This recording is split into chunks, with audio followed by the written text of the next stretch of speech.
Good morning, everybody. So a few weeks ago was Mother's Day, and on Mother's Day, we talked about some things that we can do as the guys in their lives, specifically to husbands, to make like a Mother's Day every day type thing for their mom. And I was kind of hard on the guys. I didn't think about it at the time, but afterwards I got all this feedback. Man, you were really rough on us. You're going to make it up to us? And I said, well, no. And then I thought about it and thought, okay, Mother's Day, or Father's Day is coming. Happy Father's Day, by the way. Happy? Happy Father's Day. And Father's Day is coming, so I'll tell you what I'll do. On Father's Day, I'll do the counterbalance to what we did on Mother's Day. So on Mother's Day, there's a lot of moms kind of jabbing the guys and everything.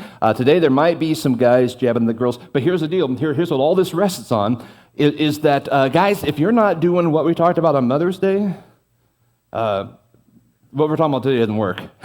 It still goes back to you. Sorry. You got to be the man of the house here and man up and do stuff. Here's some things we identified. We talked about 3 attitudes in your relationship that you need to have as a guy toward your wife. 1 is that my wife is more important than I am. She's the most important person in this relationship. 2 is that my wife deserves praise, that you need to be building her up. 3, there's no one more beautiful than my wife. That just treat her that way, feel that way.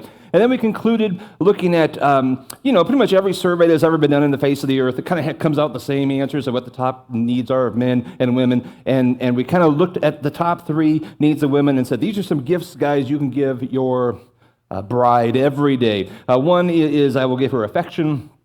2, I will give her conversation. You have to actually talk. And 3, attention. And that's in a nutshell what Mother's Day was. So today we're going to do the counterbalance of that and talk about ways that wives, you can build up your husbands and be a hero for them. And even if they're, what was that little mug I had up there? World's okayest dad? Isn't that what that said? I can't remember. Yeah. I don't know why I thought that was funny. You don't have to, but I just thought it was. You can just, anyway. So here we go. In 1 Peter 2, Peter instructs Christians. We're going to talk to the gals here. 1 Peter 2, Peter instructs the Christians to submit to government authorities. And then he expands on what this means. Here's what it looks like to submit to the government authorities. That's for all of us, right?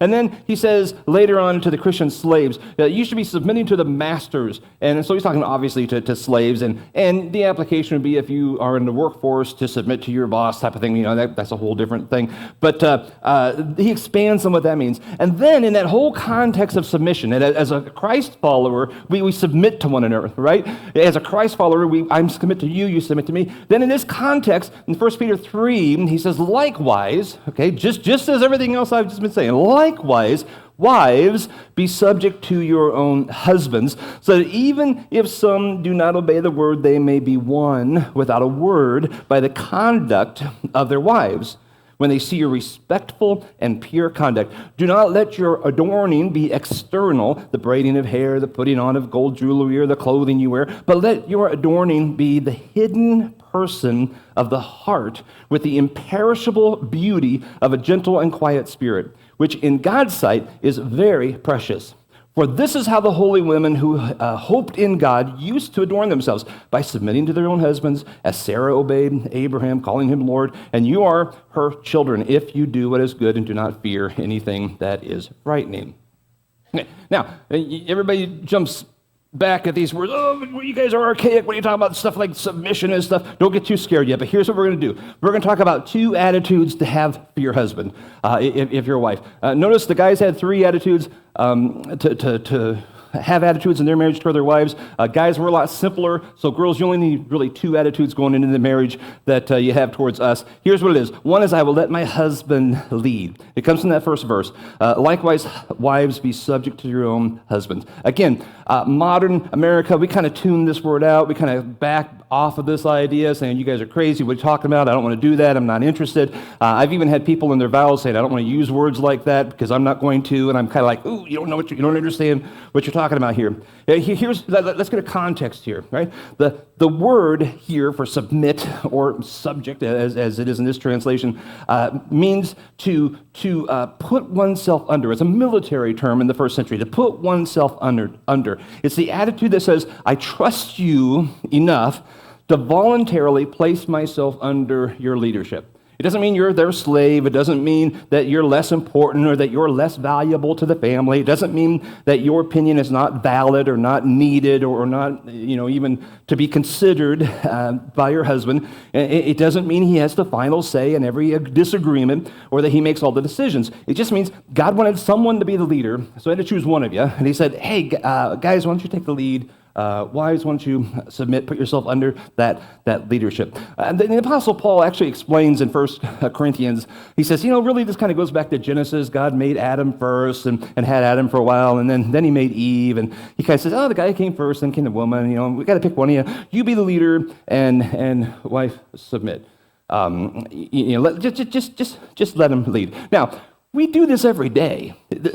Sometimes people blow this thing out of proportion, like, oh, what? I can't believe they said that. We do this every single day. If you have a job, you put yourself in submission to the place where you work. You have a supervisor, you have people that are over you, and you put yourself under their authority. You sign up for that. When you enter the workplace. Now, you may be smarter than your boss. You might be more educated than your boss. You might have better ideas. You might be better qualified. But somebody in that place has to be like the supervisor. Someone just needs to play the role, let's say, to be the go-to person in case something comes up that needs to make a decision, pronto or something. And that's that supervisor. And when you signed up for that job, you knew that, and you placed yourself under their leadership. Now, you can be the CEO of a multi-billion-dollar corporation making millions of dollars a year, and you're still in submission to someone, right? I mean, there's a board of directors who's kind of defining direction and keeping your feet to the fire, so to speak. I mean, everybody has someone they're in submission to. So, your husband is not your supervisor, so that's not really a direct illustration there. But one of the best ways that you can love your husband is you just let him lead, right? Now, he might be leading in a completely wrong direction, and if that's the case, or some issue comes up, you're like, man, I just don't feel right about this. You have a voice, right? You have the option to have a good conversation, but make it a civil conversation as you mutually submit to one another. It always seems to work out. Don't take this verse as I'm the Lord of the home. That's not what this is saying. Just I'm kind of leading and take the input and go. But wife, you can show love to your husband by just letting him lead. Just let him lead. Don't fight him in this all the time. Secondly, I will grow in beauty. Now, we've completely kind of messed this up in our culture, and we're not like we're the first ones to ever do this. But how we define beauty is really kind of insane. Look at what he said. Peter did in verse 3. Do not let your adorning, your beauty, be external. The braiding of hair, the putting on of gold jewelry, or the clothing you wear. Let your adorning be the hidden person of the heart, with the imperishable, doesn't fade, doesn't sag in 20 years, whatever it is, with the imperishable beauty of a gentle and quiet spirit, which in God's sight is very precious. Now this is not necessarily a statement against having a nice hairstyle or wearing jewelry or wearing nice clothes. He's not saying you can't do that. He's just saying those aren't the things that make you beautiful.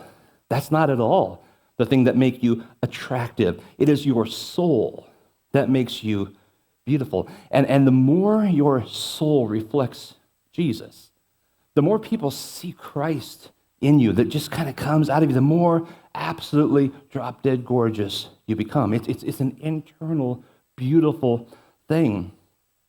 We focus so much energy, and even in our teaching of our children, we put so much effort into the physical side of beauty. Every hair should be kept in place. We want the complexion to be just right. We'll spend hundreds of dollars on beauty products and to make you look free of blemishes and everything. We tell our girls the smaller dress size you wear, the better and the more attractive you will be. And the more distinct your curves are, the more attractive you will be. And somehow You need to continually look as if you're like in your late 20s or late teens, early 20s or something. Once you get into the 30s, you start kind of fading. Sorry. You get in the 40s, you get my age, and it's kind of like over. It's like society doesn't care anymore. They don't even sell anything to us anymore. We're just like, nobody cares. That's kind of what our culture has done. And sometimes we inadvertently kind of pass that on to our children as well. How many times have you gone to the grocery store and you look up and you see the magazine cover where there's someone who's in their 30s or 40s or 50s wearing a size 14 or 18 or 24 dress or something, or even an 8 as far as that goes. I mean, they just don't exist. And if they do, it's like, wow, amazing, this person still looks beautiful. I mean, it's always like an odd thing if they do. The magazine covers even are always making women, they're choosing women who are thin and young, and even people with these little tiny bodies, they Photoshop them and make them even tinier, right? It's like this pressure we're putting on our girls and on our young women to say, this is beautiful. It's no wonder that in surveys that they've taken, that 80% of American women are dissatisfied with their appearance and shape. 80% of women look in the mirror and say, oh, that's a disappointment. I'm just not a beautiful person. 80%. 50% of women are on some type of weight loss diet, or at least thinking they need to be, right? 40% of first, second, and third grade young girls say they want to be thinner. What do you want? I want to be thinner. Really? What are you even worried about that at this age? A study of girls aged 9 to 15, 5% claim that they have used their parents' diet pills or laxatives in order to lose weight. Our culture worships outer beauty and appearance, but that is so short-term.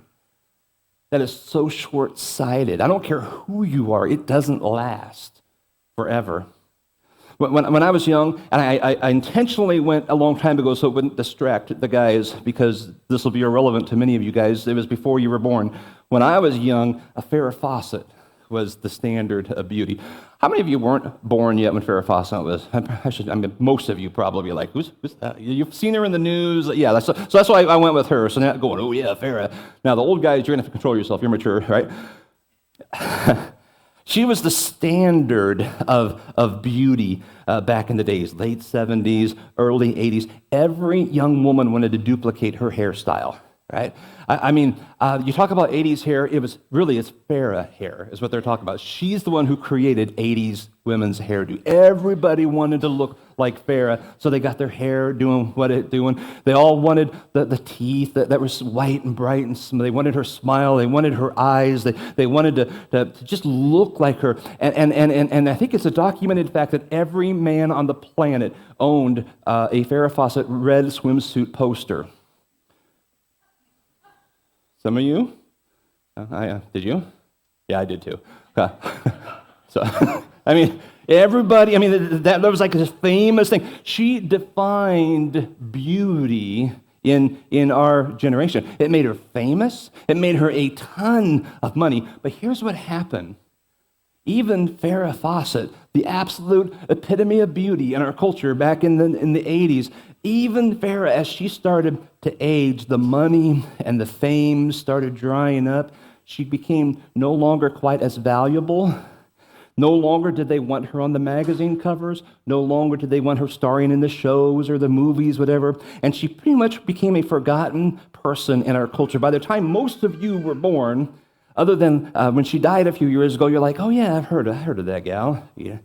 That's how quickly she rose up and disappeared. Maybe that's why God defines beauty differently than we do. Maybe that's why his priorities are different than a few short-term physical characteristics. Maybe that's why he looks at the inward qualities of a human being that lasts so much longer than 10 or 15 years of a person's life. We get a sneak peek into this idea in 1 Samuel 16 when Israel's looking for his first king, and God says, hey, the Lord sees not as man sees. Man looks at the outward appearance, but the Lord looks at the heart. He's more interested in the internal person, in guys as well, not just women. And Peter says here in chapter 3 that hey, women, wives, work on the inner hidden person of the heart. Work on the inside. That is where your beauty comes from. That is where your beauty rests. That will never, ever fade.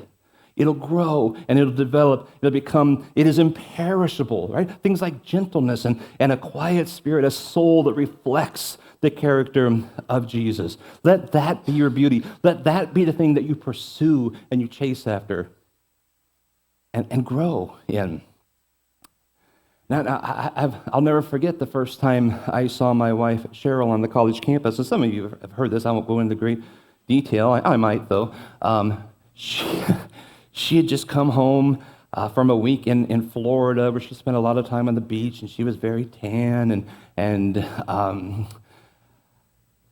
she was upstairs in her dorm, preparing the dorm cleaning and stuff. Her and her friend, they were both moving in that day. And so they were all hot and sweaty, and so they would try to cool off. Back in the 80s, they tied the shirts together in a big knot, so that was something.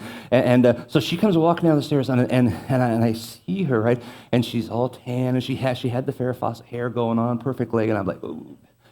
And everything tied up in shorts. And I looked at her and I thought, there's a child of God I'd like to know, here's someone I should get to see if she has any inner beauty. I don't think I thought that, but I was very, very intimidated by her, though, right? She had this outer beauty that when she walked into the room, when I was first getting to know her, like I was intimidated. I didn't know what to say. I didn't know how to act. I just kind of melted. I remember even when we weren't dating or anything yet, and I took her on our first motorcycle ride, and I got lost. I was taking her to the church that I preached. I mean, how would I get lost? I knew I went this way all the time, and I had no idea. My brain just fell out of my head. I was so intimidated by her. But here's the deal. It wasn't her outer beauty that won me over to me, right? I mean, I dated beautiful women, before. I mean, it was, there's lots of beautiful women out there, right? Physically speaking, what pulled me in, and what made me not want to spend another day without her in my life, was this inner quality of Jesus that I just saw when I looked into her eyes, and I looked into her soul, and I looked into what kind of person she was. And so here it is, some 33 years later, right? And she's had different hairstyles throughout the years. Sometimes it's longer, sometimes it's shorter, it's medium. She's had all kinds of different hairstyles.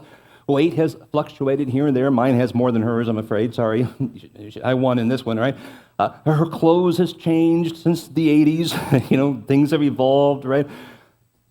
But that inner beauty continues to radiate from her. Those of you who know her know exactly what I'm talking about. It's just this inner beauty of Jesus that comes out because she has this relationship, this vibrant relationship with her Lord. And that has grown and matured and deepened through the years, no matter what the hairstyle is. And no matter what's going on with other parts of her physical body. It doesn't matter because she has this beauty. Now, young women, that's the beauty you need to chase after. That's what you need to chase after. It will last for decades. It'll last till the day you die, no matter what you look like physically. When culture has forgotten you, when the guys at the mall aren't checking you out anymore, that day is going to come. It's the inner beauty. It's the inner beauty you want to pursue, you want to chase after. And you get that by developing this spiritual walk with Jesus, by getting to know him through his word, through his prayer, through this development of your relationship. I mean, it's just this living the Jesus life, and you just let Jesus become more and more Lord of your life, and he's just there. He kind of oozes out of you. It's this desire, this will to grow more beautiful, is to grow more like Jesus, is what that's talking about. Chase after that beauty. You will never be sorry. All right, let's turn a little corner here. Mother's Day, I gave husband these 3 gifts to give their wives. Today, I want to give wives 3 gifts to give your husband, not just today, because it's Father's Day, but just as a regular part of your relationship. Every poll ever taken, the same things seem to come to the top. What's the number one thing that used to happen, usually is for guys? Yeah. Physical intimacy, right? Okay, we're not going to go there because you already know, right? I didn't have to tell you, right? You're like, oh, I know that one. Okay, so figure that out. If you're trying to work that out, we'll talk about that. I want to talk about some maybe less talked about things because these are important too. These are important too. Number one is respect. Respect.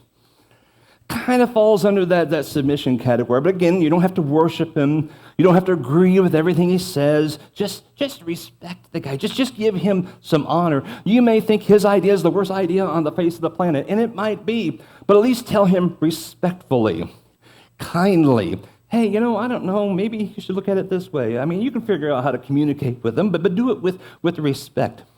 I am so glad Cheryl has never been afraid to tell me when I'm being an idiot, because I am an idiot sometimes. I mean, I just am, but she's never done it in a way that made me feel small, right? She's never done it in a way that I left thinking, man, I'm the biggest jerk ever born. I'm just a loser and shouldn't even be around. I mean, she has a way of building up saying, hey, I bet you can do better than that. I bet you can think of this differently. Find a way to respectfully disagree, if you have to disagree, but respect, be honest, be genuine, but respectful. Secondly, time. You might not have thought of this unless you're a guy, and you still might not have thought about it because it's kind of an indirect thing. Women and men define intimacy differently. Women tend to define it as talking, sharing feelings, conversation.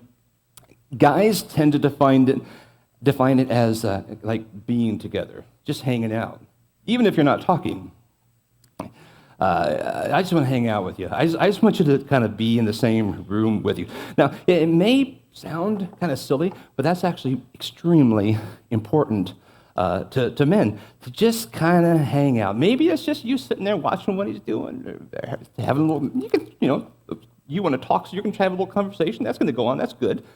And guys, if you're going to love your wife, you're going to talk back. We talked about that on Mother's Day, right? So you got to do a mutual submission thing here. I remember shortly after we were married, so this has been a while back, I'm mowing the front yard, and Cheryl comes out and sits down on the front step and just sits down and watches. Right? You know what's really weird about that? I remember it. I mean, isn't that kind of weird? That's a weird thing to remember. Like, so she sat and, I mean, she wasn't like, she just sat down like, damn, enjoy the night. I mean, but I just remember, because you know what happened? I kind of walked a little taller. I think I mowed a little straighter. My heart was beating like, hey, there's my girl. And she's just kind of hanging out with me out while I'm mowing the yard. I don't know, there's something about dudes who just like to have their wife hanging out with them. And this is potentially a danger area, right? A real major difference between men and women. Because how many times have I talked to a couple where like the guy and the gal got in a car and drove across the country, okay, and the guy he's just feeling awesome because his wife's just sitting there. Okay? And so he doesn't say anything because he doesn't have anything to say, right? And so 18 hours go by as you're driving off to D.C. and the wife's thinking, he hasn't said a stinking word to me. Right? So she's getting angry and he's feeling like, oh, this is great. Okay? So that's where that mutual thing comes in. Guy, if you're going to get in the car, talk to your wife. Go back and hear the Mother's Day sermon. But it's mutually important, just hanging out. Just hanging out with the guy. Just something about it. Excuse me. The third gift is praise, which interestingly was also on the women top list, if you noticed the slide from earlier. Ephesians 4 says, let no corrupt talk come out of your mouths, only such as good as for building up. We're going to build each other up as fits the occasion, that it may give grace to those who hear. I know some of us guys kind of have crusty shells. We kind of act like we don't need anything. We don't care if anybody likes us or not. We don't care what anybody thinks, right? We get a little crusty sometimes. But the reality is, when you peel back the crusty layers that we like to throw out there, your man has a deep, deep need to be admired and valued by you, his wife. He needs that. I mean, it is a top 3 need that comes out in every survey that's given. And believe it or not, you can dangerously hurt him through just your negative comments. Matter of fact, that's the most predictable cause for divorce that marriage counselors give is negative feedback, negative language toward the spouse from the wife to the husband. It is powerful. And you know it is. We know it is. Let's say you go to the mall and you go to all 29 stores that sell women's clothing and you've tried on 89 outfits, right? And I know how you girls do this, right? And then you find the one, right? And you're all excited. You found the one shirt, right? You're pumped. You got the one shirt. You're feeling great. You're feeling like a supermodel, everything. And you wear it to work the next day. And you walk in, and 24 people are like, man, that's the greatest shirt I've ever seen in my life. Yeah, sure is. And you have these great conversations about how awesome this shirt is. One person says, hey, have you put on a little weight? What do you think about all the way home that day? It's the one comment. That's all. You're replaying it over and over again. And every time you see that shirt, what are you thinking? Oh, that's the one that makes me look fat. Right?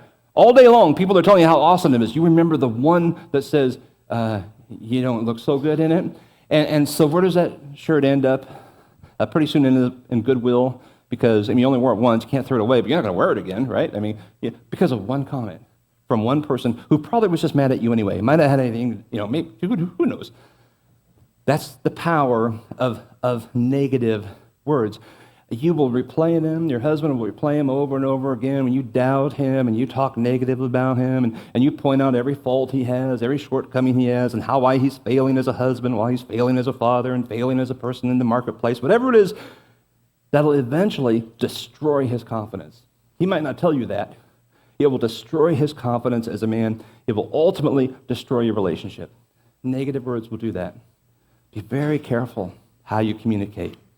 I don't care who he is or what he says about this, you have that much power over him. You know the old saying that behind every great man is a great woman? It's true. It's true. It's true. Constructive criticism is good, it's positive, it's needed, it's important, right? Don't take me wrong here.